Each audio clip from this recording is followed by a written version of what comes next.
afternoon, and our apologies for a late start today. Welcome to this meeting of the Board of Education. This meeting is being televised live on AACPS TV and streamed on AACPS's YouTube channel. General information and protocols for the meeting are posted on the sign by the doorway as you enter the room, so please make sure you read those if you have not already. And now for the invocation. O God, we pray to administer that which is just in all educational policies, being ever mindful of your guidance. Stir us to action with love, wisdom, and understanding. The pledge. I pledge allegiance to the flag of the United States of America and to the republic for which it stands, one nation, under God, indivisible, with liberty and justice for all.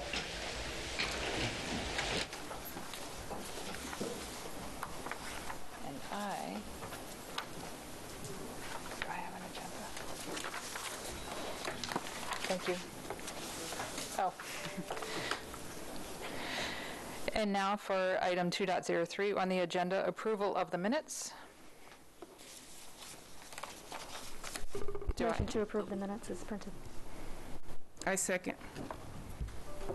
Is there any discussion of the minutes? Do I have consensus to approve the minutes? Item 2.04, establish agenda order. Motion to approve agenda as written. Second. Is there any discussion on the agenda? Do I have consensus to adopt the agenda as written? Yes. Yes. Great. Item 2.05, recognitions. And I'm going to first turn this over to Dr. Arlotto. Thank you, Madam President, members of the board, those that are joining us here in person, and those that are viewing. I am incredibly excited and incredibly honored that we are going to take the time today to recognize Ms. Jody Reese, our Director of Food and Nutrition Services.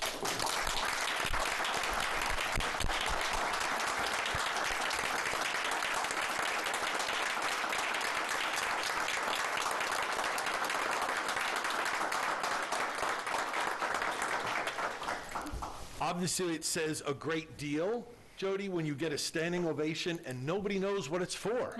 I just mentioned your name. That's right. Well, now let me tell you what it's for. 24 hours ago, ladies and gentlemen, we had no recognitions for today's board meeting for you. But in the last 24 hours, we were notified that Ms. Jody Reese, our awesome Director of Food and Nutrition Services, has been recognized as the Maryland School Nutrition Association Director of the Year. Woo! Yes.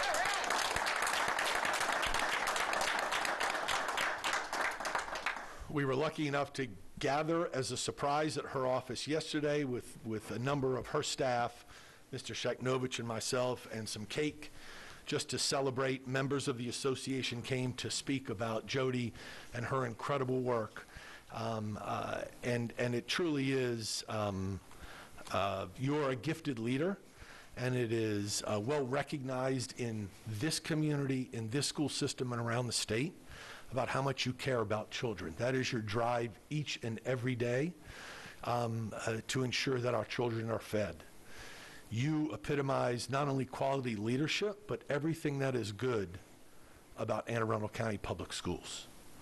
We all in each of our departments aspire to be more like you in your continued and unrelenting focus on children. As all of you know, her good work has been over the past 27 years, I think now, with Anne Arundel County Public Schools, when she planned to stay just 5.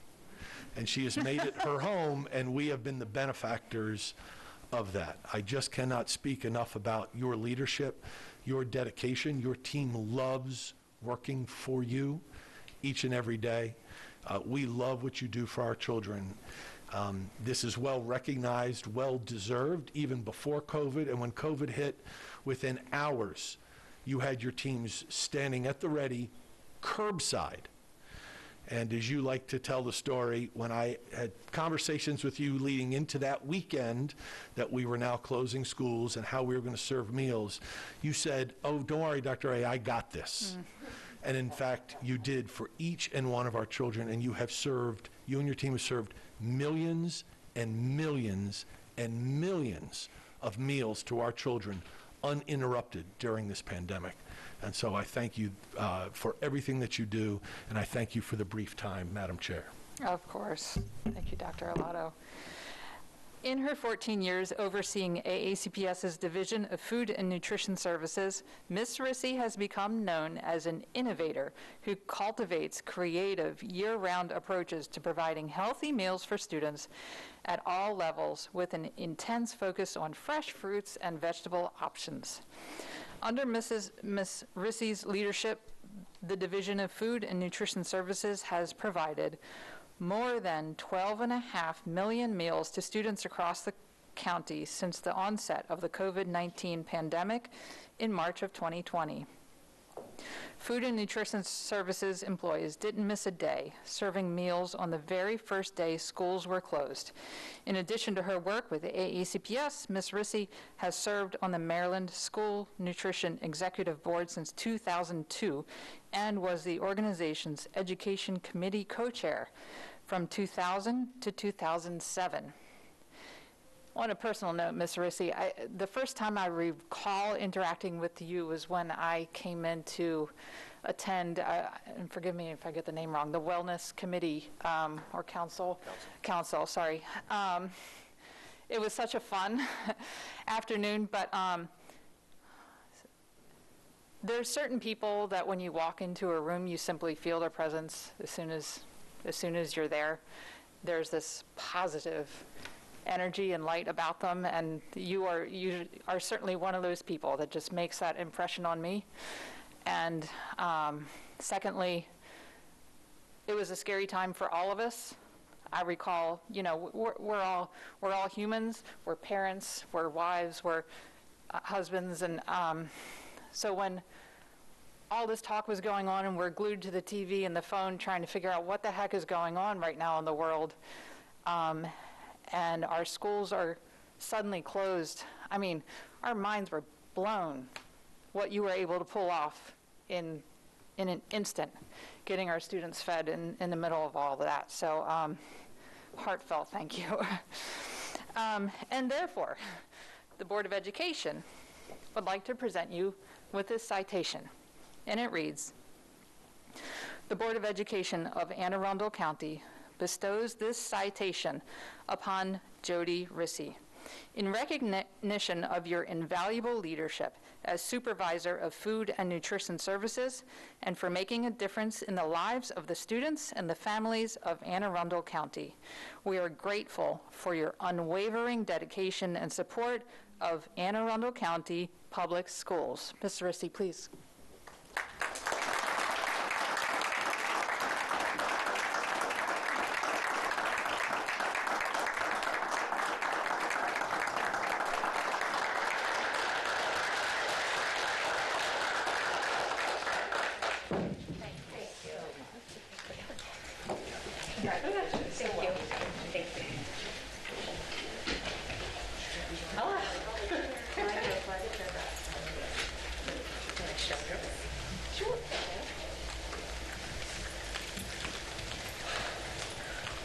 Mr. Silkworth and Miss Dent switch for me, please.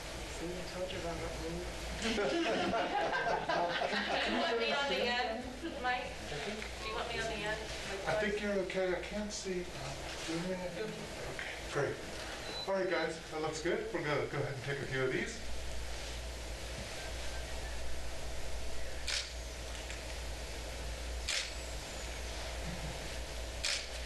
Okay, a couple more.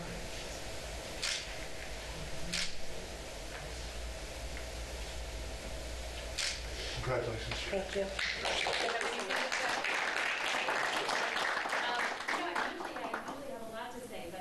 This is so home for me. Thank you for the support, and I truly have the best team in the whole wide world. So I couldn't do any of it without them. And like I said, I think the other day, I thought it'd be 5 years. I'm thrilled it's 27. It truly is home. So thanks to my family at home and my family at work. I appreciate it.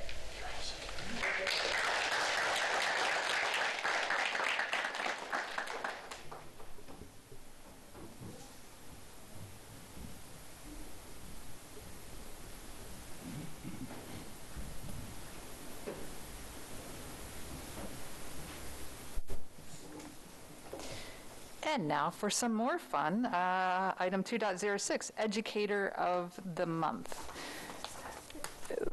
Ms. Corkdale? Well, we are among many rock stars this morning, truly. Indispensable member of the science department at Southern High School. That's how our Educator of the Month for November 2020 is first described by her colleagues. Ashley Crossland, special education teacher, is the go-to person for all things, especially technology related. She initiates, develops, and implements outstanding programs for her students. Ashley's warm smile and outgoing personality naturally leads her to build meaningful relationships with her students and coworkers. Her students thrive on her enthusiasm and know that she has their best interest at heart.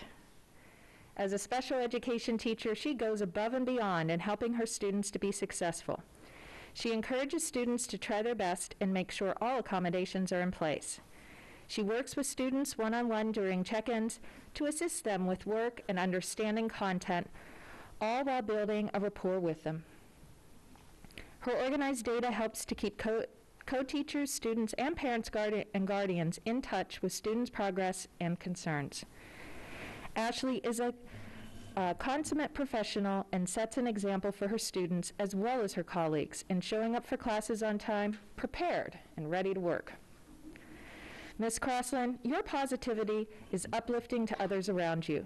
You make the students and staff feel comfortable, respected, and welcome in your office and classroom. For all these reasons and so many more, the Board of Education awards you as their November 2021 Educator of the Month. Congratulations.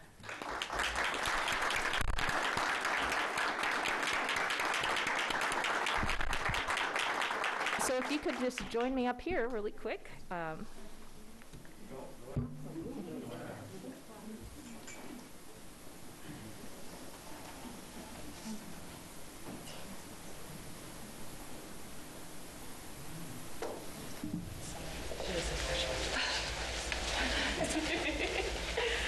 So tell us a little bit about how they got you here today, and because that's always an adventure trying to surprise you guys.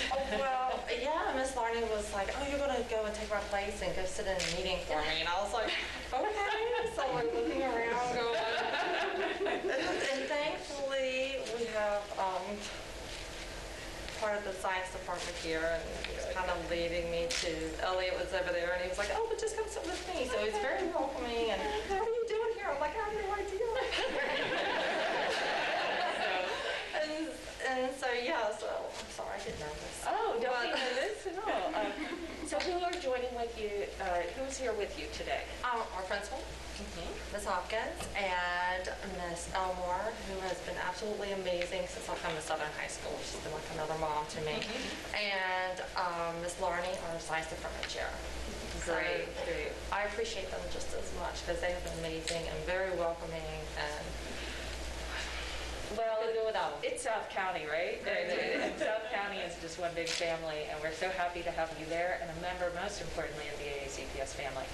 Now, you will have a plaque forthcoming.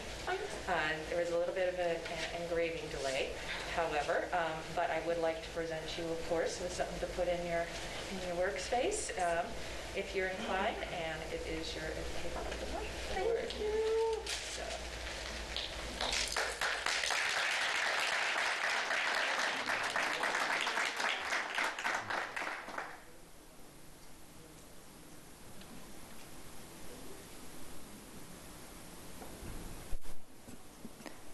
So when we were meeting virtually, those surprises are what I missed the most. That's so wonderful. Next, we have item 2.07, Employee of the Month. Ms. Omasori. Before the world of virtual education, the students at Arundel Middle School knew the sound of Mr. Z's cart rolling down the hall. For them, this meant help was on the way for any technical glitches that may be occurring in their classroom. Over the last year and a half, Wayne Zawadi, a technology support technician, worked tirelessly preparing and helping students across the county obtain Chromebooks. When he was deployed to work other working sites, he let his Arundel Middle School family know where he would be and for how long, emphasizing that he was still available to assist by phone or through email.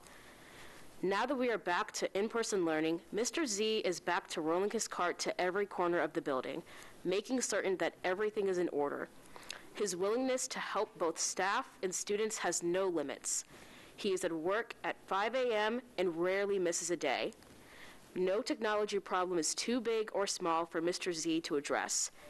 He anticipates the need of the teachers and students and sets them up even before being asked.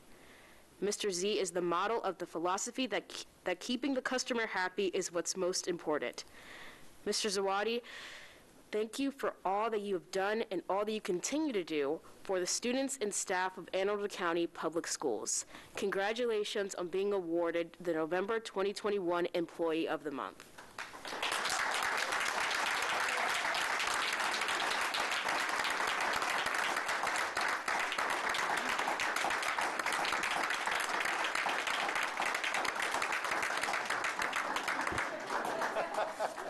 Please join me up front.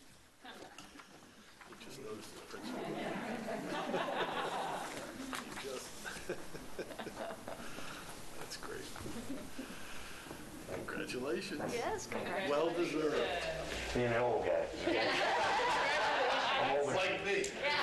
You will be receiving a plaque, but there's been a bit of delay, so for now, I'd like to present you with your Employee of the Month for November 2021. Thank you.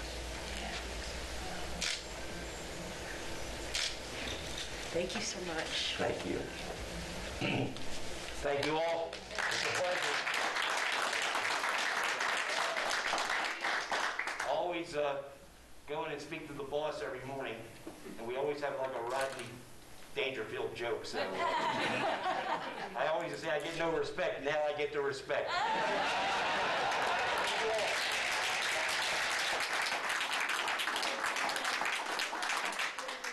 I just said them, I think. Yeah. I just want to thank you all. Appreciate everybody who's here. Miss Matheny, I miss you dearly. Look at you. I didn't see you there, too. All right. Miss Ballard. Mr. Chalker, love you. Thank you. Thank you, folks.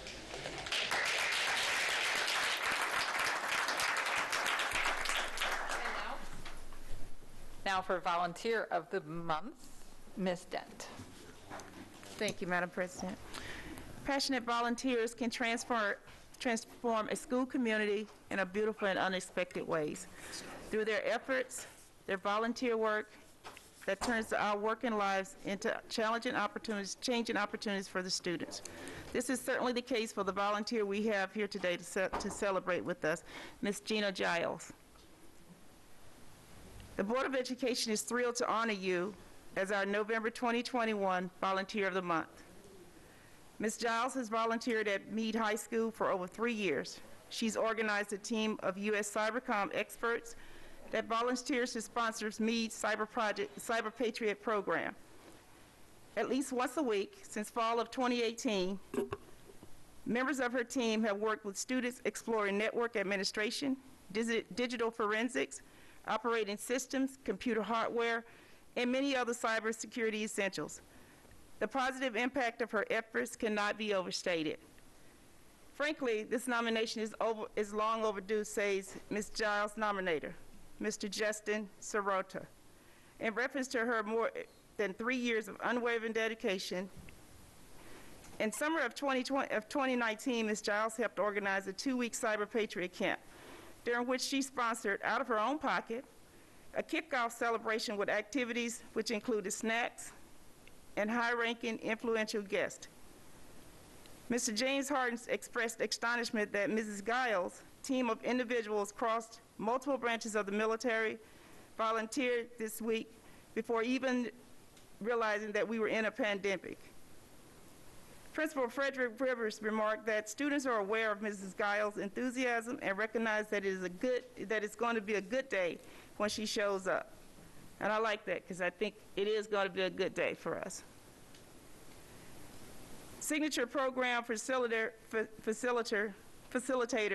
James Hopper noted how blessed Meade High School is to have Gina Giles among their ranks, highlighting that the attention to detail and devotion that she has brought to our cybersecurity pathway could not be stronger.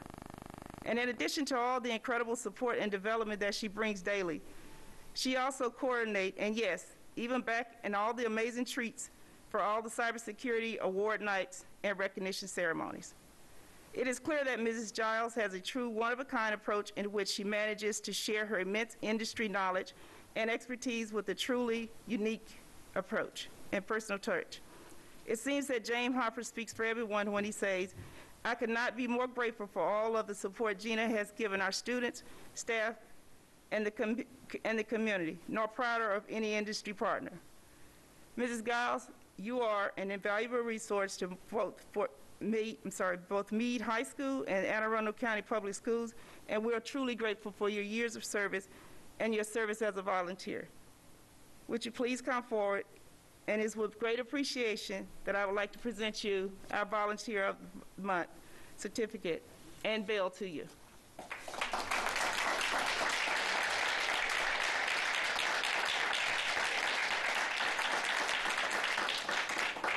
This is so kind. And I came here to tell you how great Justin is. Well, during the pandemic, we went from one school to 10, and it was because of him helping us set up the operators from Cyber Command and NSA on the line in a building that they loaned us to do this from. And he brought 10 schools to the table. So thank you, Justin.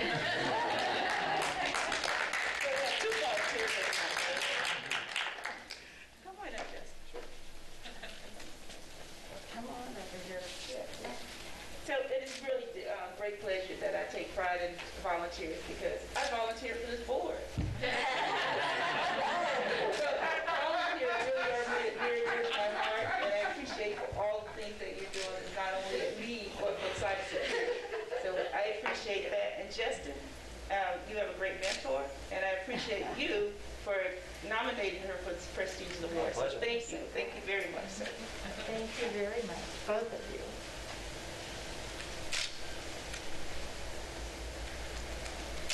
Smiling under the mask. Yeah. Would you like to say a few words? I just want to thank all of you for letting us do this. We've been working this program for 13 years, and when I got here a few years ago, I was looking for a school, and the one on the base right on the campus was the best place to start, and we had all these people who work every day doing cybersecurity for the nation, and they really are kind of bored because they're here alone, a lot of them are single, and they've been flocking out there trying to help us run the program at Meade, and then thanks to Justin, when COVID hit, we just moved it indoors and tried to reach out to their homes and teach them. So it's been a blast, and I appreciate all the support that you've given us, especially you, and Hopper and the whole group at Meade. We have really enjoyed every minute of this. In fact, today, I'm leaving here to go to Meade, and we're going to do a class out there, so we're pretty excited about it, and we appreciate your support. Well deserved, and we appreciate all the support you've given not only to us, but to our students. Thank you very much.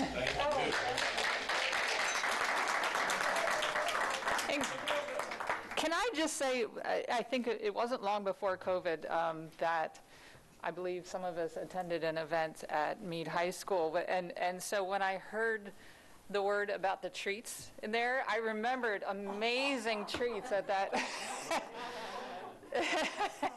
I remember that. We're going to do it again.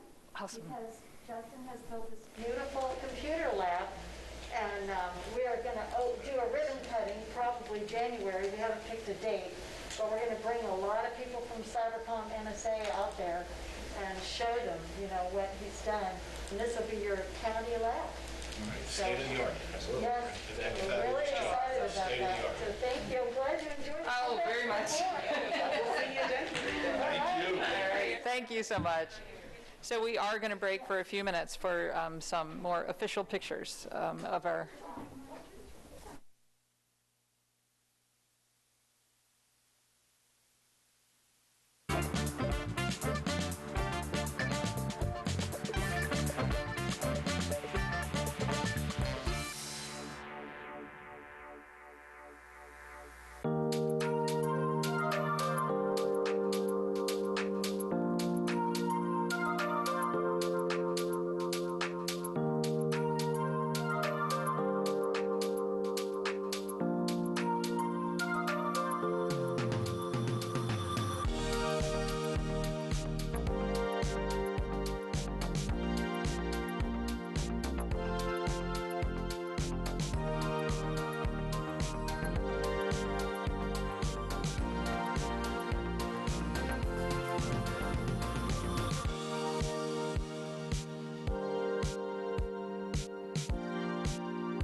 All right, we are back.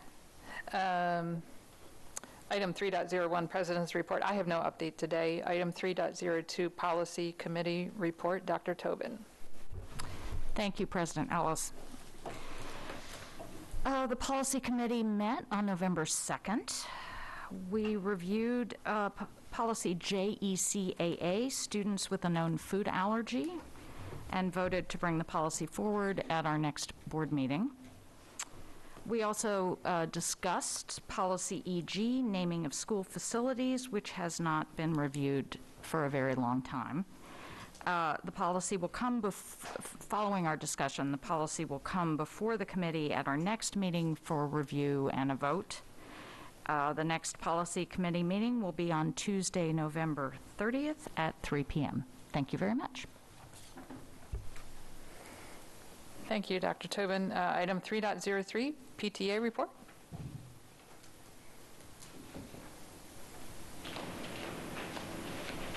Good afternoon. Thanks for being here. Good afternoon. Good afternoon, President Ellis, VP Shahheim, Dr. Arlato, board members, and guests. My name is Mallory LaFawn, President of the Anne Arundel County Council of PTAs. On October 21st, we held a president and financial training online. The recording of the training, slides, and information will be made available on our website and our Facebook page. We have also started a Facebook group just for local PTA leaders. If you are a leader for your school, please connect with us at AACC PTA Leaders on Facebook. It's Reflections time. Anne Arundel County Councils of PTAs is looking for a Reflections chair. This position will be in charge of organizing and coordinating the National PTA's Reflections Art Program. Membership cards for the 21-22 school year are now available on the Free State PTA website at www.fspta.org/membership. Every year, AACC PTA awards 2 deserving Anne Arundel County Public School seniors $1,000 scholarships. The Kenneth Lawson Scholarship is awarded to a high school graduate who is planning to pursue a career involved in the field of education. And the Phoebe Apperson-Hurst Scholarship is awarded to the high school graduate who is planning a career in any subject other than education and or private trade or technical institute. The 21-22 AACC PTA Scholarship Packet is now available. The packet can be found on our website or with counselors at each high school. Just a couple reminders, IRS and charitable renewal registration filings are due soon. 990s are due November 15th, and charitable renewals are due December 3rd. If you need help with either form, please reach out to our AACC PTA Treasurer, Lisa Crittenden, at treasurer@aaccpta.org. Harvest for the Hungry is still going strong. Please continue to remind families that donations are being accepted online until November 23rd, 2021. Any schools looking to restart or create a new PTA or PTSA, please reach out to us at info@aaccpta.org. Our next County Council meeting is Tuesday, November 9th at 5:30 p.m. via Zoom. And a very important reminder, Anne Arundel County Councils of PTAs and any local PTA units in our county are only affiliated with Free State PTA. If your school or local PTA has been contacted by the former Maryland PTA, who is now the Maryland Alliance or Maryland Congress of Parents and Teachers, and or Tanya Carrera, please do not continue correspondence with her. Instead, please contact me directly at president@aaccpta.org. We are excited to hear that COVID vaccines are now available to children ages 5 to 11. If you need help discussing these vaccines to your family, CNN and Sesame Street will be hosting a town hall on Saturday, November 6th at 8:30 a.m. that will be full of facts, information, and friends. AACC PTA supports and values the hard work and dedication of our teachers, administrators, and building staff. We are concerned for the welfare of these hardworking individuals and also want to make sure the county does whatever is necessary to prevent additional staffing shortages in the county. Just like we advocate and are concerned for our students, we also want to make sure our teachers and school staff are supported, respected, and treated fairly. We look forward to speaking with Dr. Arlato and President Ellis soon about these issues. As always, thank you for this opportunity to speak to the board, and also I continue to encourage everyone listening to join your local PTA. Your support helps the PTA support our school community and advocate for our students, families, and teachers. Thank you. Thank you, Ms. LaFawn. Item 3.04, Superintendent's Report, School Operations. Dr. Arlato. Thank you, Madam President, members of the board. As always, I'm delighted to bring you some updates in a variety of areas, so bear with me. I always want to share each time some updated information from our COVID dashboard. Currently, we have 150 active student cases of COVID and 18 active staff cases. There are 1,280 students isolated or quarantined, and 30 staff members at this time. As you can see from the data dashboard, which is updated daily on the AACPS website, the numbers are fluid as COVID cases rise and fall daily and weekly. The overall numbers, however, continue to trend downward. The number of quarantined students has dropped in 9 of the last 10 days. And the number of quarantined students is down 204 total in the last 10 days. We continue to support students that are quarantined. Fortunately, those numbers needing academic support due to quarantining continue to decrease. As you are aware, we are instituting a required vaccination or testing program for all our employees. As of yesterday, 96% of the staff have responded to the online attestation as to their vaccination status. Of those that have responded, 89% have attested to being vaccinated, 7% have attested that they are either not vaccinated or chose not to share information with us, and 4% have not responded at all. We continue our outreach so that we have a 100% response rate from our staff. We've extended the period for response as the system was down briefly during the storm last Friday. Weekly staff testing will begin November 22nd. Yesterday, we published the graduation schedule for the class of 2022. We are delighted that the Hall at Live will host 12 high school commencement ceremonies during the week of June 6th. As has been reported in the news, and you are well aware, the FDA and the CDC have approved the COVID vaccine for 5 to 11-year-olds. This morning, we published a list of school sites that will host vaccine clinics in collaboration with our Department of Health. There will be 2 school sites each day in different parts of the county, open 6 days a week. We do not yet know how many doses of the vaccine will be available each day. The online registration for the first week opens tonight at 7 p.m. We are anticipating new guidance from our Department of Health regarding contact tracing and quarantining of students. When finalized, this should significantly reduce the number of students that will have to be quarantined when identified as a close contact. We hope to implement these new guidelines beginning next Monday. More information to come as we work with Dr. K and his team. As we've talked about in the past, we have been preparing for a student surveillance testing or pool testing program in our schools. We are beginning with 6 pilot schools. They are South River High School, Arundel Middle School, Bates Middle School, Lithicum Elementary School, Van Bachlen Elementary School, and Tyler Heights Elementary School. Parents have been contacted in each of those schools where permission is being sought for their students to participate in the surveillance testing program. It is an opt-in program. I can tell you to date, very, very, very few parents have taken us up on this offer.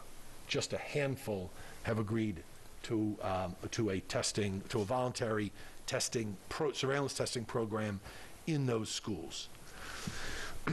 As I've shared before, we are piecing together a job fair with the Anne Arundel County Workforce Development Corporation, which will be on Tuesday, November 16th, from 4 to 7 p.m. in the cafeteria at Severna Park High School. This joint initiative with County Workforce Development, Anne Arundel County Public Schools, and our Human Resource Office, and the County Recreation and Parks. All 3 entities are partnering on the advertisement and staffing elements for this event. While transportation-related positions, drivers and aides, will certainly be highlighted, with representation from our AACPS Transportation Office and our contractors are all invited to staff recruitment tables. We will also have recruitment tables for a host of other AACPS positions, which include various operations and maintenance staff, food and nutrition, cafeteria staff, IT computer tech staff, secretaries, clerks, TAs, TSAs, substitutes, and lunch and recess monitors. The Department of Recreation and Parks will have tables to recruit child care workers and camp and pool counselors. Our transportation issues, as you know, continue. As I've shared previously, we appear to be taking positive steps forward in the effort to hire the needed bus drivers so as to resolve all uncovered routes. Unfortunately, we have drivers out each day and also a number that are having to quarantine, and there are no substitute drivers available, which means that the number of uncovered routes ebbs and flows on a daily basis. As we've discussed in the past, we have virtual homework help and tutoring available to our students. Approximately 140 teachers are supporting virtual drop-in homework help and small group tutoring this fall. The program is currently available to all secondary students in the following subjects: English, language arts, and reading, social studies, which includes general middle school social studies, U.S. history, U.S. government, and world history, science, which includes general middle school science, environmental science, biology, chemistry, and physics, math, which includes general middle school math, algebra, geometry, algebra 2, pre-calculus, calculus, and AP statistics. World and classical languages, which includes Spanish, French, Chinese, and ESOL, and computer science.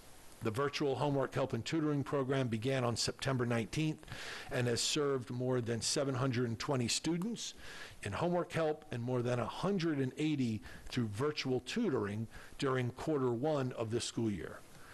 We do have the capacity to serve more students. We encourage students and families to consider taking advantage of this free extra academic support. Please visit our website at www.aacps.org/fall 2021 to learn more. As I've shared with you on many occasions, our focus has been on reopening our schools for in-person learning for all students, and to do so in as safe a manner as possible given the current and ever-changing circumstances. We have successfully reopened our schools to the delight of our students and staff, and this was accomplished because of the efforts of our administrators, teachers, building service and facilities teams, secretaries, central office personnel, and so many more, especially our students and their families. Our efforts now focus on keeping the schools open for the entire school year. While we all want to return to normal and put the pandemic completely behind us, as I've stated before, we're not there yet. For the health and safety of our students and staff and our focus on keeping our schools open for the entire year, we must continue to be vigilant. We must also make decisions with those priorities in mind. We will continue to collaborate the collaborative work with our Department of Health. As public health advice and guidance changes, so too will our processes and protocols. Our students and staff are simply amazing, and we are thrilled that our students have returned to full in-person learning. Thank you, Madam President. Thank you, Dr. Arlato. Ms. Schalheim. Thank you for your update as always. I have a question about new quarantine guidelines. Can we be more specific at this point as to what that might entail, considering they might go live on Monday? What are you in conversations with Dr. Kay and the Department of Health to do to change? So nothing is finalized, and so I want to be very, very clear about that, and that's the reason I will be short on too many specifics. But the plan is to, with the guidance of the Department of Health, that our quarantine guidelines will include fewer students if students are properly wearing a mask. So we will be able to rule out students that are in proximity of a positive case if, through the contact tracing process, we're able to determine that the students are properly wearing a mask, which should significantly reduce the number of students that we are having to quarantine at this time. Basically, it takes away the distancing requirements during the contact tracing process. This has been an option that has now been offered by the Maryland Department of Health. While not being recommended by the Maryland Department of Health, it is an option that has been open to local departments of health to work out with their local school systems. One follow-up on that. When you say masking, would that require both parties to be properly masked at that moment? Correct. So the close contact with the positive case, if the close contact was properly masked, But the other person wasn't, that would still require the close contact to quarantine? Correct. Okay, got it. Yes, ma'am. Got it, thank you. Dr. Tobin. Thank you, President Ellis. So a couple of questions, Dr. Arlotto, with regard to the transportation, ongoing challenges of bus drivers. I hear from a lot of families that there's often very late notice about when a bus is taken off a route. And I just want to clarify again sort of how this information is getting to us. You know, what's the process, and how do we get that information that ultimately goes out to families? So we are, we work closely with and are at the mercy at the same time of our bus contractors. So when they don't have a driver, they notify us. We, of course, our underlying rule is that they notify us as soon as they know, so that we can post that information and let families know. So as you're well aware, that contact starts through Mr. Mosier and his team. That starts in the evening prior to the school day, and then multiple times up through until noon of that current school day, should there be any changes to that. There are instances where the bus company simply doesn't know somebody's not going to come to work until somebody doesn't come to work. And then as soon as we know, as soon as they notify us, we put that information out there. And just a quick follow-up on that.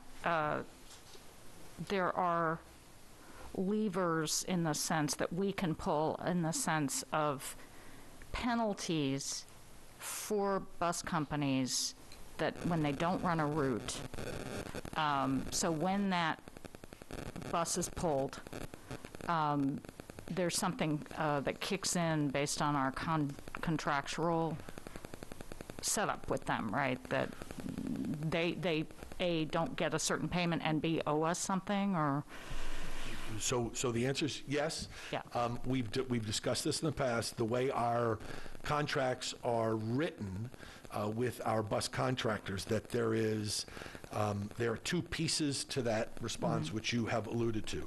The first is if a route isn't run, so our bus companies bid on and are awarded through the contracting process for each of the routes that they're responsible for, whether they're responsible for 10 routes or 90 routes. They bid on each one, and then they are awarded that route. If a route is not run in the morning, in the afternoon, or both, then the contractor doesn't get paid for running that route. Additionally, there are damages in the contract that the contractor will have to, work through with our team. That there are, I don't know exactly how all that process works, but I leave that to the contracting team. But yes, there are liquidated damages that the contractor is responsible for not meeting their contractual obligation. Right. Okay. Thank you. And one other quick question. Recently, some information was posted specifically for Annapolis High School, I assume around the county, regarding lead, the testing of water, lead levels in water. There are, my understanding is, a lot of faucets, et cetera, at Annapolis High in particular, where levels are higher than they should be.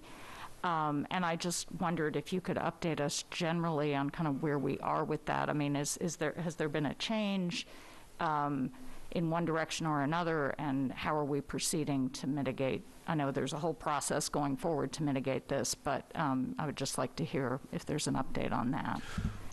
So I don't have an update. I wasn't prepared to speak to it. Okay. I certainly know that the environmental team, has got their arms around this. This is what you are speaking to. For those that are not aware, this is a result of legislation that went through several years ago. Prior to COVID, we had The first step was we had to test every school and every outlet in every school. We did that in year one. Then the legislation dictates that each school system in the state then has to test a third of their buildings over 3 periods. So over 3 years, you get to, again, 100% of your buildings. Right. We were in that process of year two and beginning that when COVID hit with right. no students. One of the rules is that you have to have students in the building, meaning that water is running through the pipes to get accurate Measures, tests. right. So we had to suspend that process. Recently, before you approved a contract with a testing agency that we've used in the past. Now that we're back in school, we are restarting and going back to where we were in our succession of testing schools to start that process again. And so we will, as we had built prior to COVID, a website that families could check. They'll be notified when the testing has been done and what the results were of that testing. Okay, so when there's a follow-up, that would be great, you know, appreciate it. I'll be glad to share information. Great, thank you. Thank you very much. That's all I have. Ms. Corkadell? Thank you, President Ellis. A couple quick questions. I thought I turned, I'm a double clicker. I don't know what to say. So concerning, I wanted to talk a little bit about our integration. I know you didn't report on it with Bright Sprays, and I understand we continue to make progress. Is there any way we can get like an evening virtual tutoring walkthrough for the parents and students to do that together? The parents are really interested in being engaged with their students' education, and the conveyance of the information, especially with our younger kids' parents, the kid may know what to click and how to click, but to reteach their parent how to do that may be a little too far of a bridge for this year.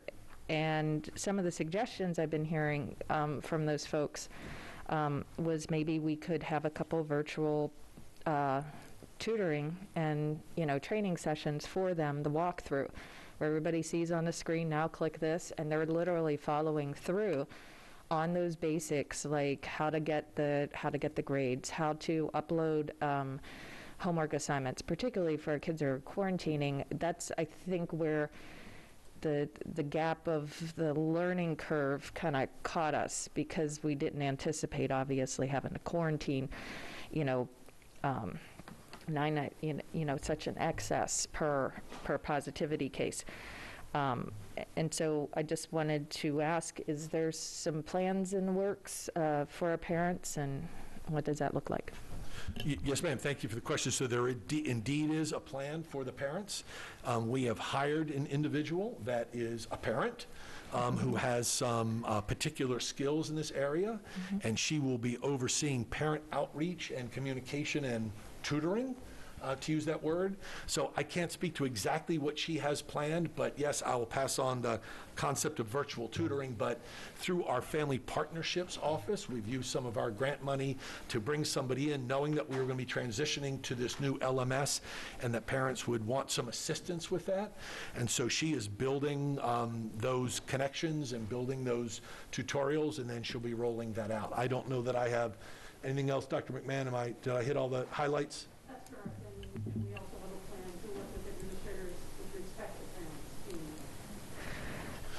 Okay, So, sounds good. And then my other question is,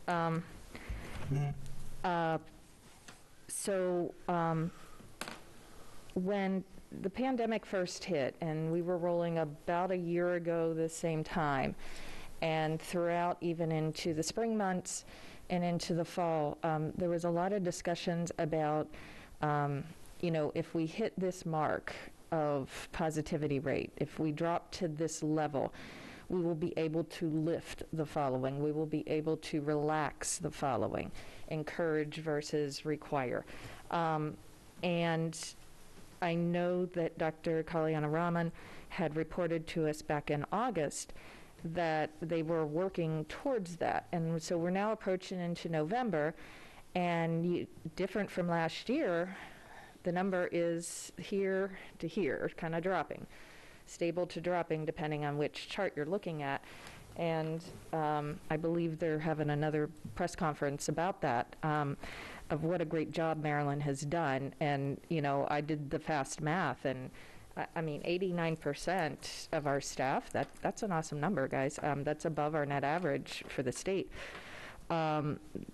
So when would you anticipate, I know that the state also, I want to predicate on December the 7th is having the State Board of Education is going to be having a session discussing the mask mandate, as well as the quarantining and the close contact and the contact tracing as it relates as a whole bigger picture, reassessing and reevaluating. When would we be expected to get a little bit more solid numbers to know when our end game is, or what our end game number is? Like having the goal, because I think part of the consternation of folks and the uneasiness, just like in transportation, is that there's not here's the end game.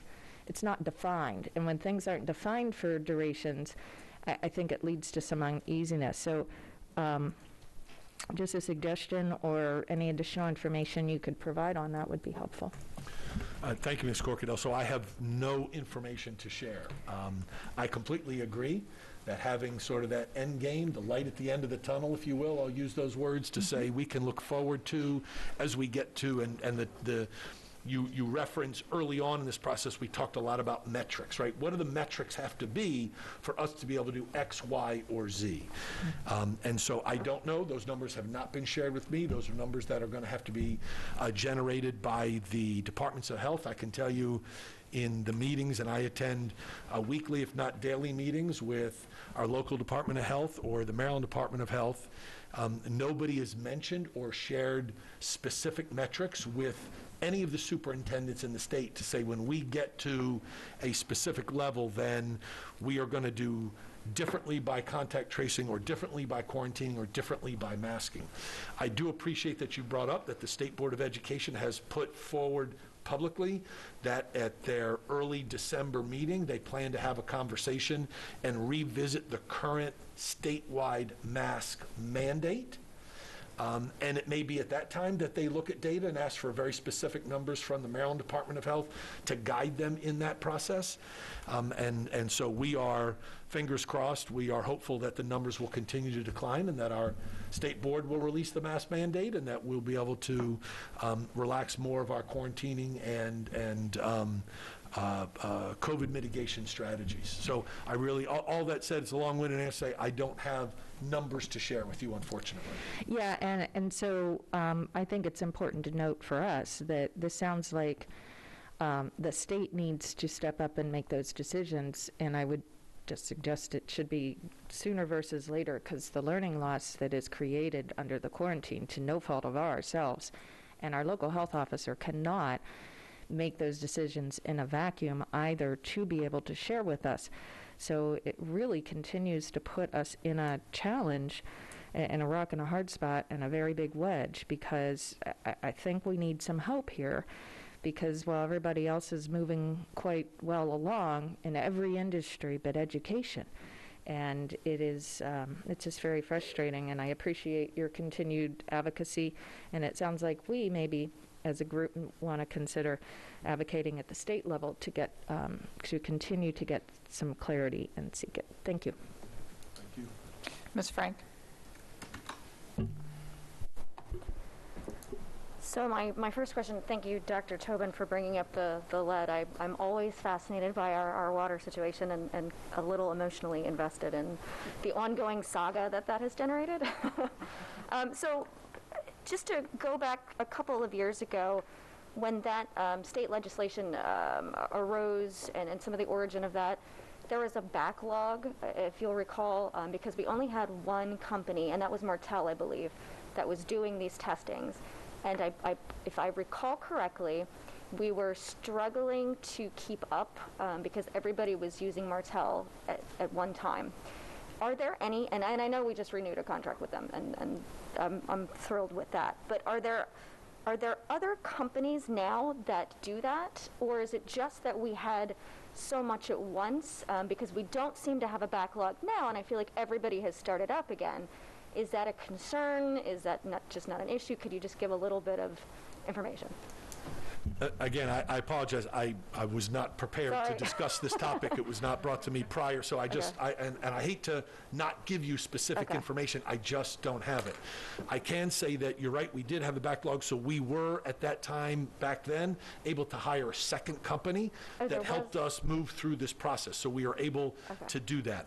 I don't know, do we have a second company online right now? No, the answer is no, we don't have a second company online, but we did at that time. We were able to bring somebody else on that helped us move through that more quickly and get us on pace to where we needed to be so that we could get through a third of our schools each school year. Okay, so we don't anticipate any problems with that? We're right now, none have been brought to me, but we seem to be on target. Good, okay, all right, thank you so much. No, thank you. I have a couple other questions, sorry. At the October 5th meeting, you mentioned the parent who was going to be helping other parents and that you'd hired them at the family partnerships. So I went on there to try to find that because that was exactly what I was thinking too. I really want to see where this goes. And I found the Family Academy, and it was almost like a teaser trailer of things to come. Can you tell me when that's going to be online and exactly what that will be helping parents with? Because it seems like a good resource, but I couldn't find any more information on it, so I'd love to kind of hear about it. I can't give you specifics, Dr. McMahon. Anything you can share in particular? Great, thank you.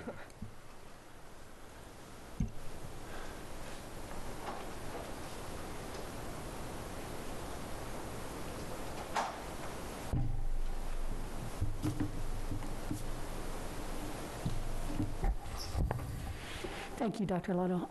Ms. Frank, you're asking a good question. So what we're in the midst of doing, there are many videos posted online for parents, but what we're in the midst of doing is actually making sure our teachers are feeling comfortable and confident.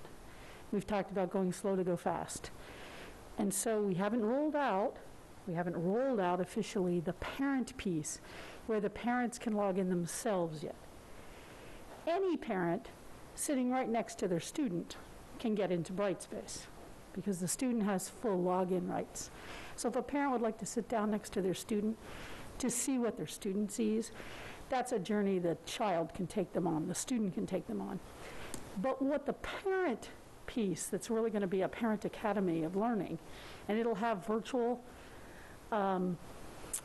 professional development for parents.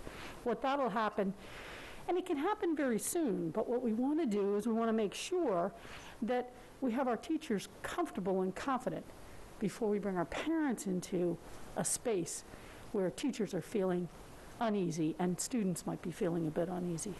So we're doing it specifically, one step at a time, and in order that we think makes the most sense for these stressful times.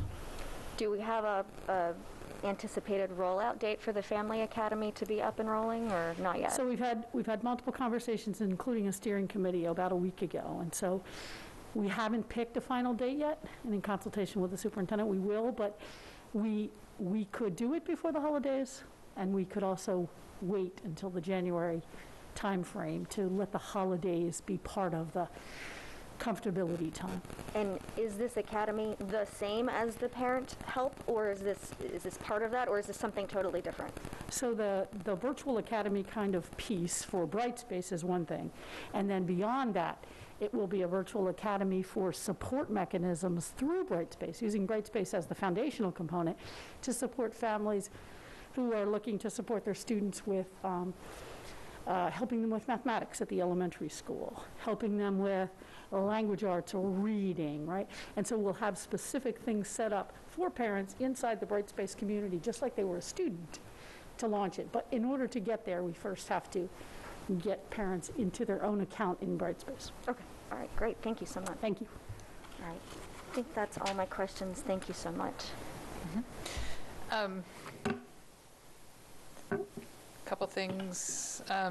First of all, I received the notification about the Annapolis High School as a parent, the water testing, and immediately asked one of my students, where are you getting your water? And she said, there's filling stations throughout the school, so that, that is a bit of comfort. We certainly don't want lead in any of the water, but just for those who might not realize that. So Dr. Arlotto, back to transportation, can you give us a sense of where we are today compared to September 8th, as far as, could you give a ballpark percentage of improvement of the situation? Or, I'm trying to get a sense, I think a lot of people are, of have we made a dent in this? Where are we at this point? Thank you. So as I've stated on a number of occasions, we continue to take 2 steps forward, and we have been hiring drivers and bringing them on board. Our contractors, we're working very closely with them. It's not been nearly enough to close the gap. As you well know, we need 60 drivers in order to get us back to that equilibrium space that we have been in the past. The difficulty has been, and it ebbs and flows. We were at points last week, we were early on last week at 36 routes uncovered. Several days later, we were down to 16 routes uncovered. I think this morning or yesterday morning, we were at 29 routes uncovered. And that is just simply a case of, I'm going to use a very simple term, life. We've got drivers that are calling out sick, which of course they're allowed to be sick, or they're being quarantined, or they have their own appointments and they're taking time off. Like all of us, we've had drivers that have overslept and not made their route in the morning, but then they were there in the afternoon. So there is a variety of, and so I can get you some hard figures on the number of drivers that have been hired since September, since we started. I can do that, but again, I go back to the difficult position we're in is that there are no substitute drivers to pick up those typical life occurrences when somebody is out and they can pick up a route, and that leaves us to Dr. Tobin's point about notification about when a driver is not going to be there. As soon as we know, we want to notify parents as quickly as possible, but there are life events sometimes where somebody just doesn't come to work or not feeling well and they call in at the last minute. Thank you. I get that. We still have some routes, I believe, that just hasn't had a driver, right? Yes. And I've received questions about sort of why are we not sharing the burden throughout the community? In other words, in those cases where there is an ongoing chronic lack of a bus covering a route, should we be rotating that particular bus to impact different routes? And I don't know logistically what's involved in that, but I'm asking the question because people are asking that. And I think it's a good question. We certainly, I don't know if the team has talked specifically about rotating routes. I know that some of the parents that I have talked with would rather know long-term that they have to try and solve this problem for their child, for themselves now, as opposed to from week to week. So I think there's 2 sides to that coin. I think it's a good question. I certainly can take back to the team to see if the contractors are agreeable to switching out drivers. I do worry about drivers not knowing where they're going, right? You learn a route and you get good at that route and you get the students there on time from pickup to drop off. And if we start to rotate drivers, I guess I would be a little concerned about, I don't know the routes this week because I drove a different route last week or yesterday. I don't know that that's a showstopper in answering your question, but I certainly can bring that back to the team for further discussion. I appreciate it, and that's why I said, I don't know what's involved logistically. I recognize, obviously, that's a complicated solution for sure, but it is a concern, particularly from some of our neighborhoods of lesser means that are impacted. And I just want to make sure it's clear. So MSDE updated their guidance, and there's various options for how a school system could, I guess, what our quarantine policy could be. And so you're saying that out of those options, they're not recommending sort of the least restrictive option, but it is an option for every school system. So it's the Maryland Department of Health. Okay. It's the Maryland Department of Health, and they have produced options. They are not recommending any of the options that they are giving local school systems and local departments of health to choose from or work from. So they made it very, very clear in a meeting with superintendent, an emergency meeting with superintendents online last Thursday, when they shared this information with us, that the Maryland Department of Health is not recommending any change to the current CDC guidance. No change. But they have produced options, and I'm using my words carefully because this is what was shared with the superintendents. Options are being shared with local school systems to work with their local departments of health to see if they want to or are able to implement any of the three options. There were three options shared.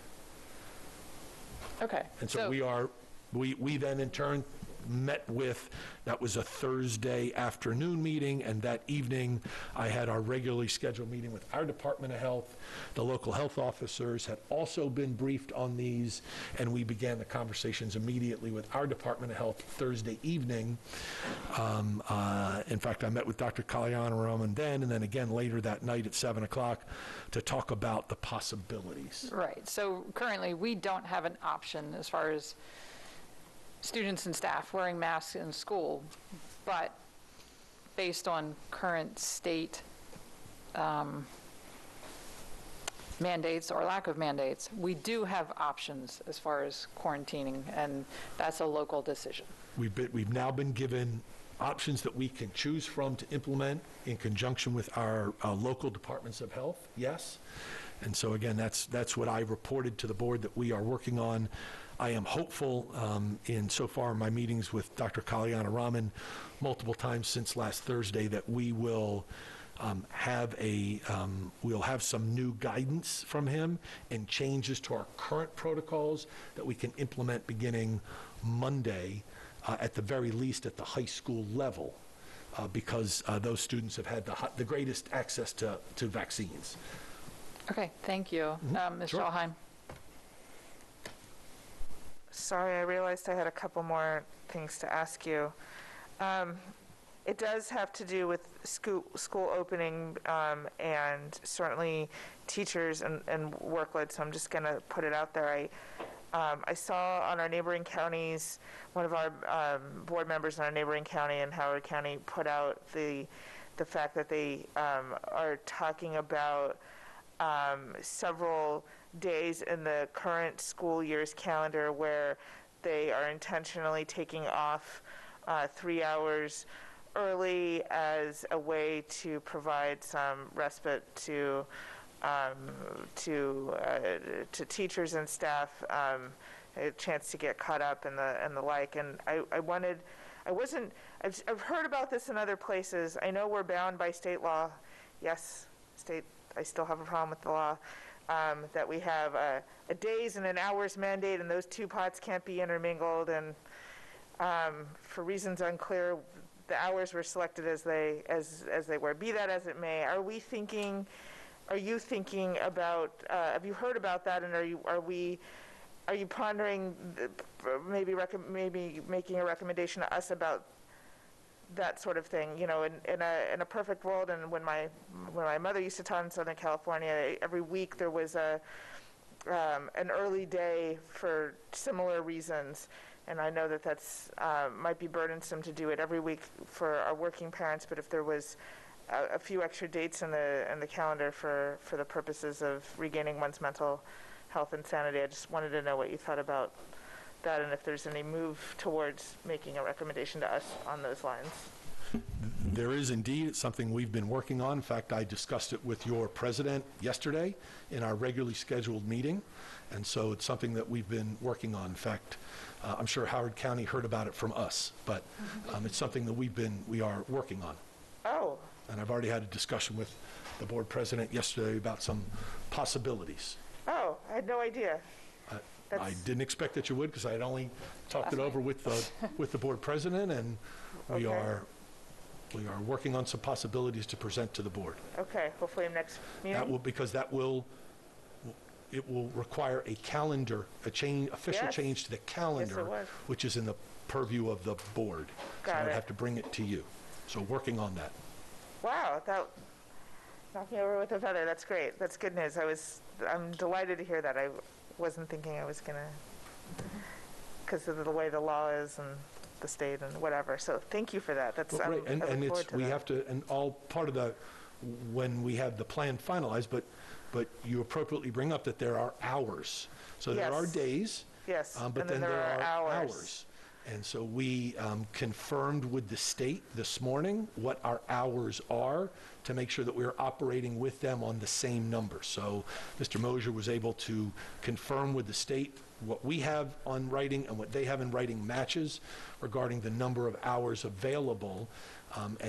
So we might be able to work something out. Wow, nice, fantastic. And then my second question is more of a logistics question with regard to the upcoming vaccination clinics. I don't think it comes as any surprise to you, this board, people in the audience, or anyone listening at home, how thrilled I am to finally be able to get my daughter vaccinated and her peers. I know a lot of parents are feeling the same way. I haven't actually been able to exhale in the last 20 months because I live with an unvaccinated person.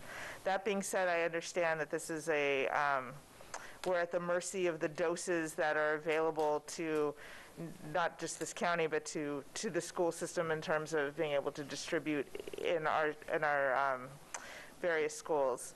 I saw the release. I love the release. I love the plan. If the amount that we receive is much less than what we're anticipating, I think I asked a version of this question last time. What is then the logistical plan to move forward with clinics at that point? So I'm going to attempt to answer your question, but you can't write this down or etch this in stone because it is purely out of our hands. Yes. Right? The clinics are being staffed by the Department of Health. We are assisting and opening up our schools, and we are delighted to do so. So we don't know how many doses will be available. That information has not been shared with me. The immediate plan is we will stay the course with the schools and the times that we have published. If there are fewer doses, we will stay the course. It just means there'll be fewer doses allotted to each of those clinics, as opposed to closing clinics, canceling them, and consolidating doses into certain places.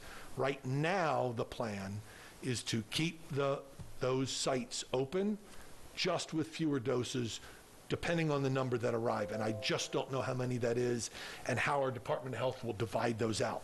That is out of my league. So there is a possibility that one could show up to a clinic and then be potentially, God forbid, turned away if the doses don't match the numbers that show up? I don't believe so, because it's through the registration process. They will release the number of doses that they know they have in hand, right? Fantastic. So that's my, right. November the 3rd. At 10 minutes to 2 in the afternoon. 10 minutes to 2 in the afternoon. And we say that tongue-in-cheek, but I want to be really clear, not just with the board, but with the public, that we hope that we have lots and lots of doses. I hope so, too. And we hope that we have lots and lots of people that want to take advantage of it. But that's the plan now, that we will be able to release the number of registrations based on the number of doses that we've been told they will have on hand at each of those sites. Got it. And forgive the PTSD. It was like the Hunger Games getting vaccinated in the early days, and it was a miserable experience. So I just... We do not want it to be a miserable experience. Yes, for adults At that all. had to get vaccinated at that time. We're delighted that our county government, Dr. Kay and his team have worked so closely with us on this. This is important, and Mrs. Jackson and her team that she built to put this together, which they've been working, again, in the background for weeks to have this ready, waiting for this day, waiting for the approval letter, came last night, and we were able to press the button and push the information out this morning. So thank you to Mrs. Jackson and her team. Well done. And my gratitude as well, really. Thank you to Dr. Lotto, to Ms. Jackson, to your staff, to the Department of Health, to Dr. Colleen Rahman. Really, thank you. This is a long time in coming. Let's go. Thank you so much. Yes, ma'am. Ms. Corkadell? Thank you, President Alice. Between Dr. Tobin and yourself, it triggered just a couple follow-ups. So, Dr. Arlotto, just to check back in with transportation. I know that Alex had mentioned that they were trying to work on some ideas of how to get a more of a duration communication to the dozen buses left that are in that long term, still hasn't had a bus since day one. I don't know what that number is in particular. Is it, what do we know what that number is? The routes that have been offline since day one, how many are left? About 11, or is it? I don't have that. No, I mean since the first day. So we dropped down, and those are the ones since the first day. So I think it's roughly a dozen. I think your memory serves you. I think the number's roughly a dozen, but I don't have that information in front of me. So in the meantime, as we continue to explore, and this is aside from any shuffling or something like that, I mean, that has, I understand, some challenges. But if we know that route's still going to stay offline, and I'm not talking about the outages for quarantining and colds and flus or their kids get quarantined. I mean, a lot of parents are having to stay home for that, perfectly healthy, burning through their sick days. So I'm just wondering why we could not still have that daily notification, but let them know that we do not anticipate. And I don't think a parent's going to be upset if we call them and tell them we got the bus driver back early. But I do believe that with the child care outages co-occurring, that is exacerbating it. And I'm just wondering what is maybe limiting our ability to do that and say, okay, for the month of November, we know that, like, I know my son's bus route is in that condition, and I've got a few more, obviously, in the district, but this is for every single one, whether you're in Annapolis, you're there, and you're up in, different parts of the county, the old mail corridor, just to know that, okay, for the month of November, I know I need to plan for this. And it allows, most important, not just the internal family planning, but the planning coordination that they need to keep their jobs and to stay employed, and for their employers to be able to help them. The employers, I believe, want to support the families and cannot if they're not given that information. So I think we have employers who would be willing to be more flexible for longer, and but that makes it hard for them too, because they are put in a position of not being able to support their employee because of the information in that realm. And so could you maybe share with folks maybe what some of those discussions are surrounding that, and what the obstacles may be, and what we're doing to work towards that? Yes, ma'am, glad to. If I'm not mistaken, we sent out contacts to several of the several routes that have remained consistently no service uncovered, to say just that very thing to the parent. I think some of our bus contractors have been a little, when you say barriers, because it's a great question, I think some of them have been a little reticent to declare that they're not going to be able to find a driver for those immediate routes. But there were several, if I'm not mistaken, communiques that went out to some of the routes to say it's been uncovered, and it appears for the foreseeable future it is going to remain uncovered. That's good progress to hear. I would suggest, however, we reapproach or something for the others, because I was not in that category. Understood. So I was not even aware we started that, and I know that Alex had reported to the board on numerous occasions they were trying to work on how to get that, knowing that we have to. There's a process in place that may limit that is, I think, important for the parents to know that. Number one is we're trying and doing our best to it, but I would just encourage that we continue to try to get as many of them in that, and I think that would be like the happy holiday surprise if they come to find that the bus does show up, even though we said the month of December that it wasn't. Understood. And unfortunately, yeah, I think we do need to recognize December and into the winter break, and just come clean with it. But as I said, from the employer perspective, that's what I'm starting to hear. Because employers are reaching out to, I don't know about my fellow members, but they're reaching out to me, and they're saying, can I please have my employees back?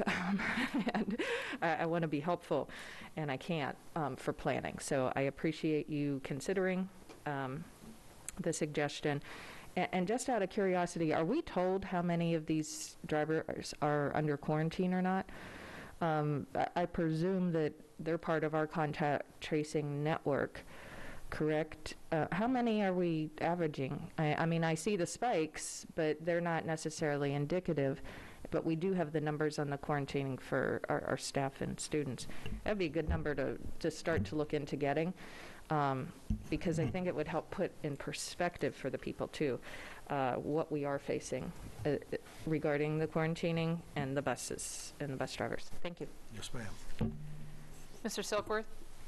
Thank you, President Ellis. I don't have a comment. I would like to thank Dr. Alata for his update.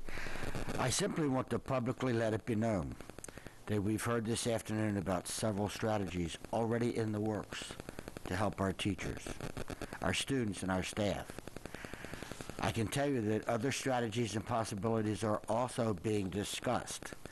We recognize the current levels of stress for everyone, and we have been and we are actively engaged in trying to create strategies to help. I would suggest as well that this board would welcome suggestions and recommendations from our teachers, students, and staff, and any stakeholder. Thank you. Thank you very much for that, Mr. Silkworth. I would love nothing more than today to have a list of items that are, set in stone. We're doing these things today, but absolutely these things are in the works, and there is more. And I really greatly appreciate your statement, Mr. Silkworth. Thank you, Dr. Tobin. Thank you. A couple of other, I hope, short questions came up.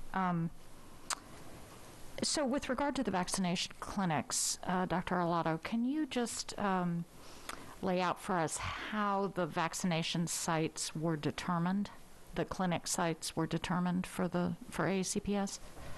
Yes, ma'am, it was done. The lead came from our Department of Health and the data they have on their ability to deliver vaccines, how vaccines were accessed by various neighborhoods, and then our team was able to sit down with them and develop. They chose areas of the county that they wanted to target, and then we helped pick schools that we felt were that could be most conducive. Something like the size of the parking lot and the cafeteria, the ease of access from a particular neighborhood, those neighborhoods that were served by walkers more than bused, all of those things were considered, but we took the lead of the Department of Health as they picked areas that they wanted to target for youngsters, and then we helped identify schools to host clinics. And just to follow up on that, I'm assuming, as we do with all things, that equity from our perspective, was part of that discussion with regard to the students then who would have access?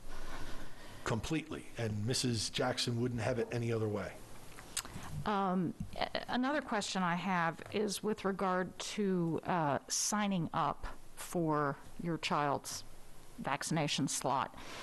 For families that don't have easy or even in some cases any reliable internet access, are there alternative methods for signing up? Not that I'm aware of that we have through us, but the Department of Health has ways that they're putting people out on the street. Mrs. Schalheim is giving me the high sign that apparently phone calls are going out. They can do it by phone. Oh, okay. Yeah, but I don't. So it can be done by phone For the as well? Department of Health, yes. So those are for the Department of Health, not necessarily our.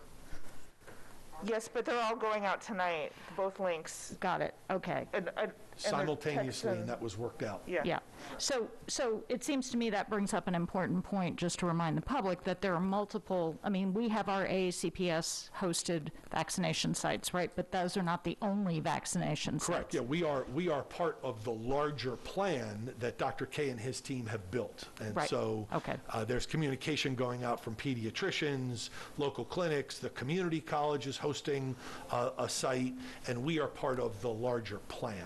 Got it, okay. And I'm going to take a guess that Mr. Mosier has more to share. Yes, thank you, Mr. Mosier.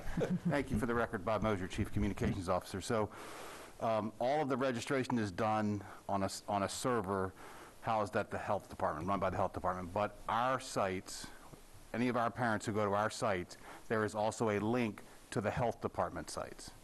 So they are cross-pollinated, so to speak. Great, thank you. Thank you very much.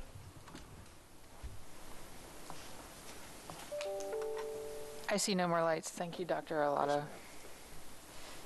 And now for the public comment portion of our meeting. I apologize. Give me a moment. Should have been more prepared.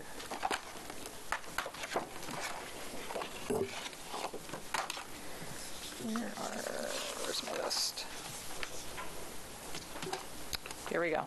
My apologies. Next we will move on to public comment, and we have 3 speakers here today that are in person. Speakers will be allotted 2 minutes each and may not allocate their time to others. The buzzer will indicate when your time has expired. The board asks that comments remain civil and appropriate for the various audiences that may be watching or viewing this meeting. Student-specific and personnel matters are confidential and cannot be discussed in this forum. Please keep your comments specific to the agenda item for which you signed up. It is not the board's general practice to engage in question and answer session with speakers. For the record, please give your name before speaking. Handouts should be given to the board assistant. And speaking today on item 3.01, Superintendent's Report, School Operations, we begin with I'll call up Katie Davis and Nell Codner so that you can both, one can take a seat and one can speak and take your turn. Good afternoon, Katie Davis. I'm a former student of the county and a parent of 2 children. Members of the board, Dr. Arlotto. The automated telephone notification system is for alerting parents to emergencies and other important issues and events. Friday's notice with the president's and superintendent's responses to TAC was an overreach. It is mind-blowing that the letter probably went through several hands and someone still thought it was a good idea to send through the system. On AACPS's Facebook page, there are over 500 angry emojis on this topic and over 500 comments. You tried to drive a wedge between parents and TAC, but we are all part of the same community. Those are our neighbors. You tried to distinguish between the awesome teachers and TAC, but TAC is composed of awesome teachers. The unintended consequence of that letter was to energize parents like myself who haven't been following the teachers' union as closely. I came to my first Board of Ed meeting several years ago, and what I remember were the testimonies from the teachers struggling because of the steps they had missed. A man stood right here and talked about his second job as an Uber driver. Brene Brown writes about wholehearted living, which requires courage, compassion, and connection. Teachers show up every day in their classrooms connecting with students and teaching and leading with courage and compassion. I know this firsthand from the 50-plus teachers I had as a student and the four teachers that my sons have had. Are you honestly leading with courage and compassion? What would Friday's letter look like with less blame and more accountability? At the last meeting, an elementary school was recognized as #1 in the state. You don't get that from a building or even a neighborhood. It's the teachers and staff. There's going to be a mass exodus of teachers and staff from this county if you don't get this right. Please, do better. Thank you.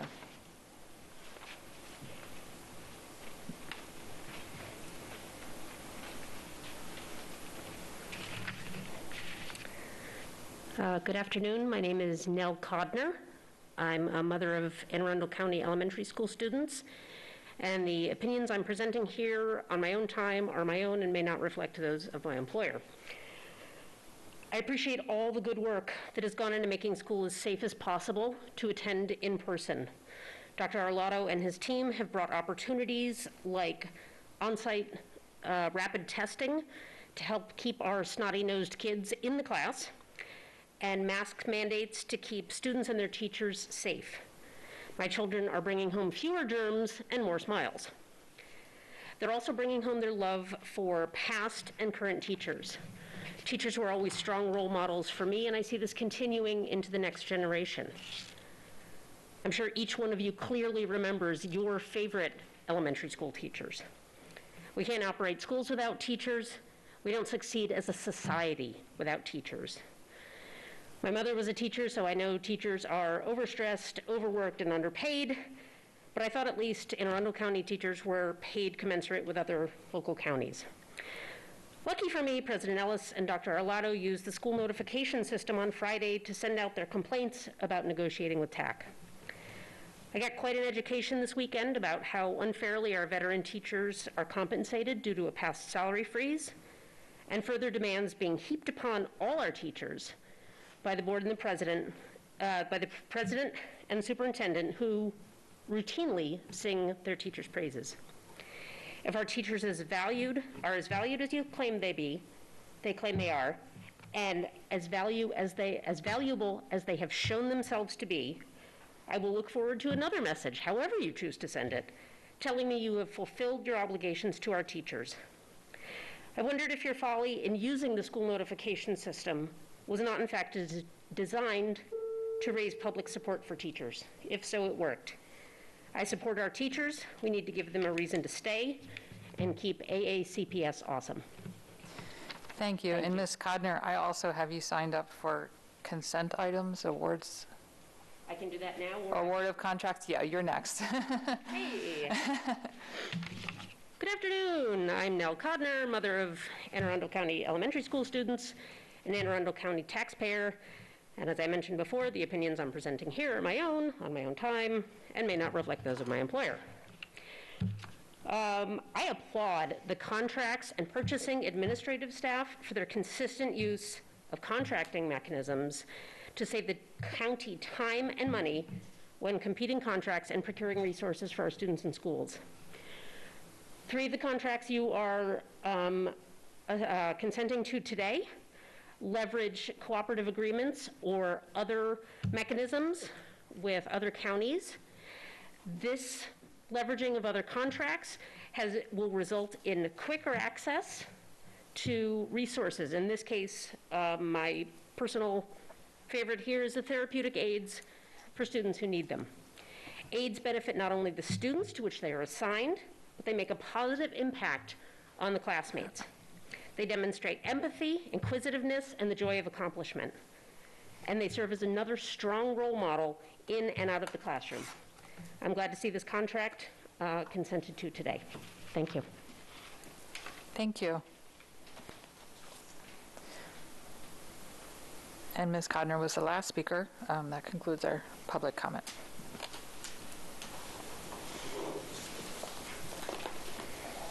Next, we're in Section 5, Consent Items, Award of Contracts. Can I move to bundle? Second. Okay. Do I have consensus to bundle? Sure you do.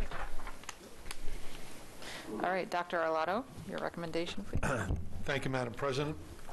I recommend that the Board of Education authorize the award of the contracts as listed on today's agenda, 5.01 through 5.04. So moved. Second. Okay, sound like the Wonder Twins. Do I? I'm sorry. Little 70s throwback. I see no lights. Any questions or discussion? All right, Ms. Howe. Mr. Silkworth? Aye. Ms. Frank? Aye. Ms. Corkadell? Aye. Ms. Omasore? Aye. Dr. Tobin? Aye. Ms. Schallheim? Aye. Ms. Ellis? Aye. Motion passes 7-0. Item 6.01, administrative personnel appointments. Did we have those? There are none, sorry. 6.02, personnel. Dr. Arlotto. Thank you, Madam President. I recommend that the board approve the actions as stipulated on the attached sheets. So moved. Second. Okay, Ms. Howe. Mr. Silkworth? Aye. Ms. Frank? Aye. Ms. Corkadell? Aye. Ms. Omasore? Aye. Dr. Tobin? Aye. Ms. Schallheim? Aye. Ms. Ellis? Aye. Motion passes 7-0. Item 6.03, policy revision, second reading, administration of medical cannabis, code JR. Good afternoon, Ms. Ortiz.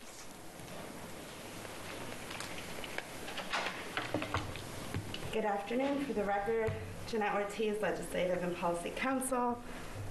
Before you is Policy JR, Administration of Medical Cannabis.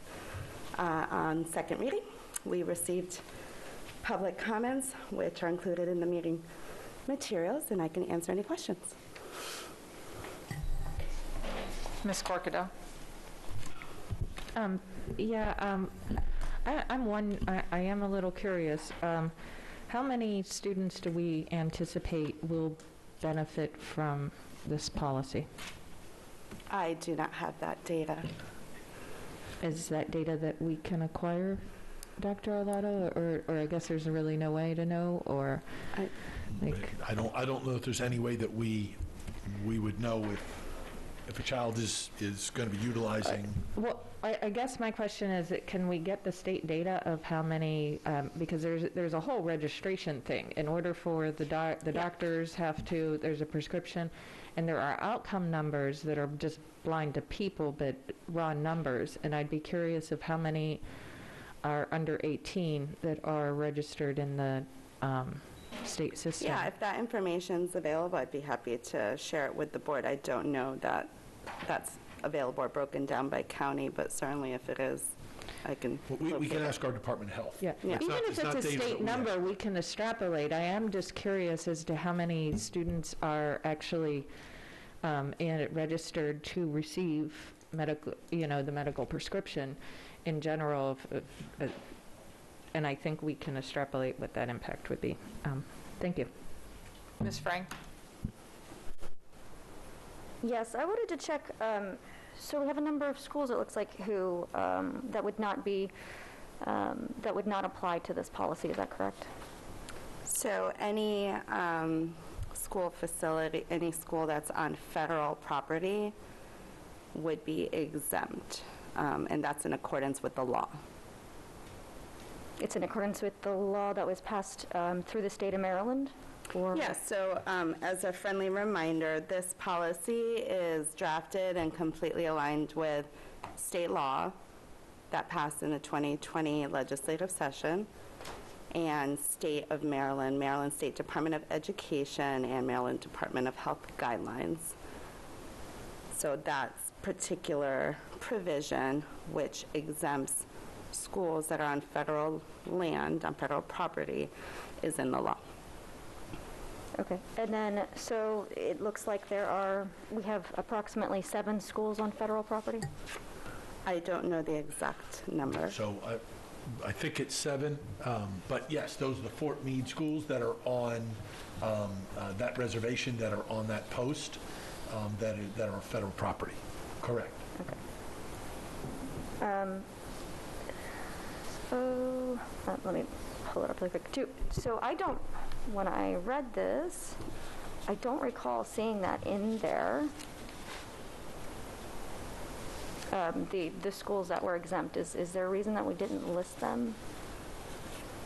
So this is a policy, and so typically the policy wouldn't get into that great detail. However, as I mentioned I believe I mentioned on first reading, there will be regulations issued in accordance with the policy, and those regulations will be fully aligned with the law, this policy, state guidelines, and also vetted through our Department of Health. I have been collaborating with a representative from our Department of Health just to ensure that, there's full alignment. So it would be in the regulations where we would specify that. Of course, if the board would like to have that, more specific information in the policy, you can do that. I would definitely caution about listing out names of schools just because, names may change or situations may change, and that would just require us to have to go back and change a policy. So, as we're constructing policy, yes, you will create the regulation around the policy, but what you're saying is it would just say schools that are on federal property, that type of language? Yeah, so typically, like under the procedures section, we break down the implementation of the policy and the specific requirements. So how I have a draft, and my thought is that it would say, notwithstanding any other provision in this regulation, this regulation and accompanying policy do not apply to any schools on federal property. And that's typical language that we've used in regulations, other policies, as far as notwithstanding any other language. And that's very aligned with how state law will make exceptions. Okay. And then I know there are a couple of other aspects where, because we have schools on federal property, there are differences. Are there any that are also reflected in policy and regulation? I know masking was one of them because there were some federal guidelines around masking. But is there anything that has made it into policy where it's noticed that there are differences in how we conduct our schools?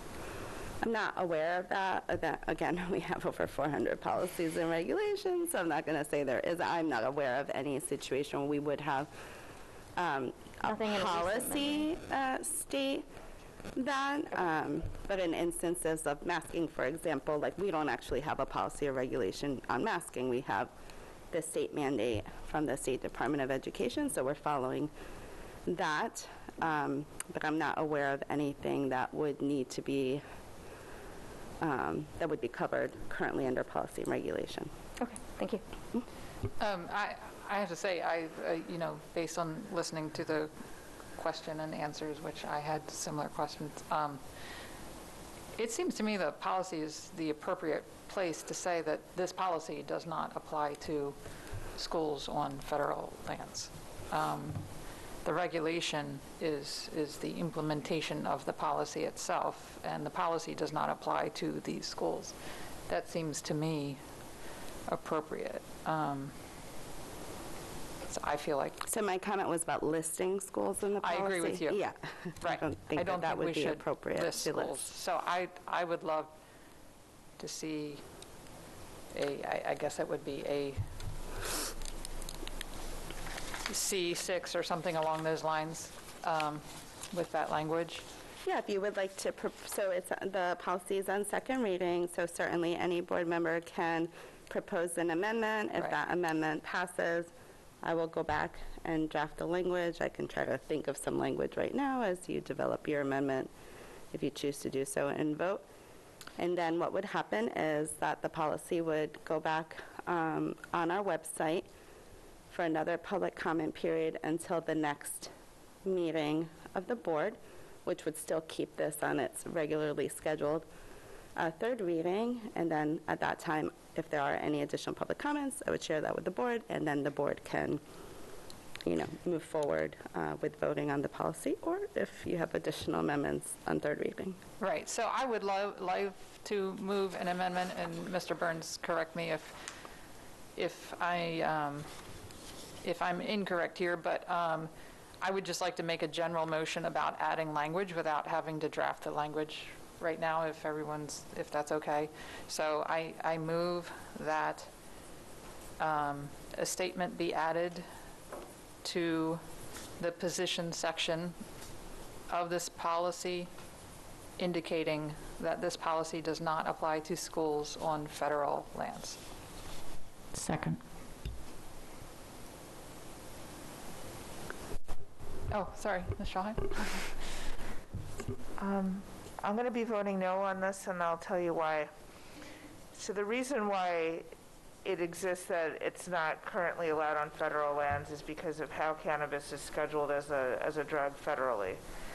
That could change at any time, and if it were to do so, then our policy would have to go through this rigmarole again. I trust that in the regulations, which is a much more nimble way to adjust for changing law, that would be addressed if the federal law were to change. And so I don't want to, we're never going to be out of compliance in our policy. And so I'm going to not be supportive of this for that reason. Okay, I would be happy to amend the motion to include language indicating that unless federal law allows for until such time, that sounds good. If federal law permits the use of medical cannabis in these schools, that this language be added to the policy.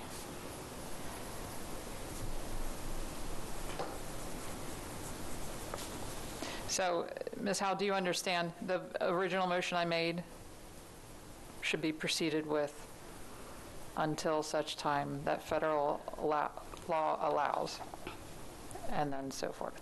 Is that a tech edit? Are we going to take that as a tech edit? Or if not, I'll second it as an amendment. Okay, then I second the amendment.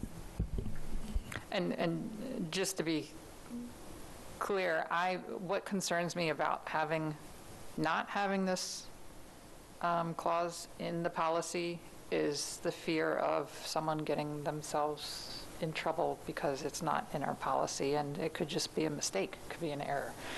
I'm just trying to avoid that. I'm not supportive of the use of medical cannabis for those who need it, that's for sure.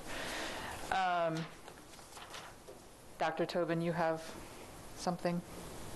No, my concerns were answered. Thank you. Thanks.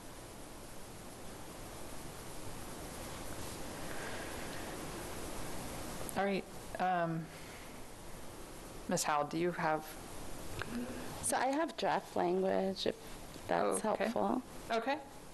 Except I have a motion. I'm afraid that I guess I would have to withdraw it and propose this language, right? You initially said that it was a general statement for her to then. Right. Yeah, but the motion itself still exists. That's my point. In other words, if I'm going to use this language, then I have to restate my motion. Correct, Mr. Burns? You cannot. Or you can always withdraw your motion. Exactly. That was the point. Yeah, that's what I just said. Okay. Okay, go ahead, Ms. Ortiz, please. All right, Thank you. This is what I put together. So notwithstanding any other provision in this policy, the administration of medical cannabis is prohibited on an AACPS school located on federal property until such time that federal law permits the administration of medical cannabis on a school that is located on federal property. Love it. So I will withdraw my motion, and I move that the board adopts the language proposed by Ms. Ortiz to amend this policy. Second. All right, thank you.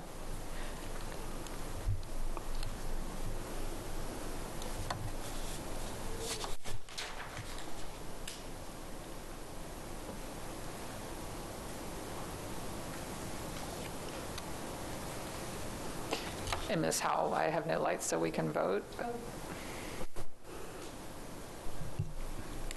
Mr. Silkworth? Aye. Ms. Frank? Aye. Ms. Corkadell? Aye. Ms. Omasore? Aye. Dr. Tobin? Aye. Ms. Schallheim? Aye. Ms. Ellis? Aye. Motion passes 7-0. Great, and finally, I just want to say, Ms. Ortiz, I read the public comment section, and I appreciate the responses that were given to those who had concerns. Thank you. I see no more lights. Okay, great. Thank you so much. Thank you, Ms. Ortiz.